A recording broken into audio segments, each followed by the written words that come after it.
بسم اللہ الرحمن الرحیم۔ ابو بکر صدیق رضی اللہ عنہ سے مرفوعاً مروی ہے، مجھ پر کثرت سے درود پڑھو کیونکہ اللہ تعالیٰ نے میری قبر کے پاس ایک فرشتہ مقرر کر دیا ہے۔ جب میری امت کا کوئی شخص مجھ پر درود پڑھتا ہے تو وہ مجھ سے کہتا ہے، اے محمد صلی اللہ علیہ وآلہ وسلم، فلاں بن فلاں نے اس وقت آپ پر درود پڑھا ہے۔ سعد رضی اللہ عنہ سے مروی ہے، کہتے ہیں کہ ہم نبی صلی اللہ علیہ وسلم کے پاس بیٹھے ہوئے تھے، آپ صلی اللہ علیہ وسلم نے فرمایا، کیا میں تمہیں ایسی دعا نہ بتاؤں کہ جب تم میں سے کسی شخص کو کوئی تکلیف یا دنیا کی کوئی آزمائش پہنچے اور وہ دعا کرے تو اس کی ہر پریشانی دور ہو جائے؟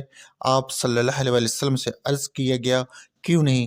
آپ صلی اللہ علیہ وسلم نے فرمایا، مچھلی والے یونس علیہ السلام کی دعا، لا الہ الا انت سبحانک انی کنت من الظالمین، اے اللہ تیرے علاوہ کوئی سچا معبود نہیں، تو پاک ہے میں ہی ظالموں میں سے ہوں۔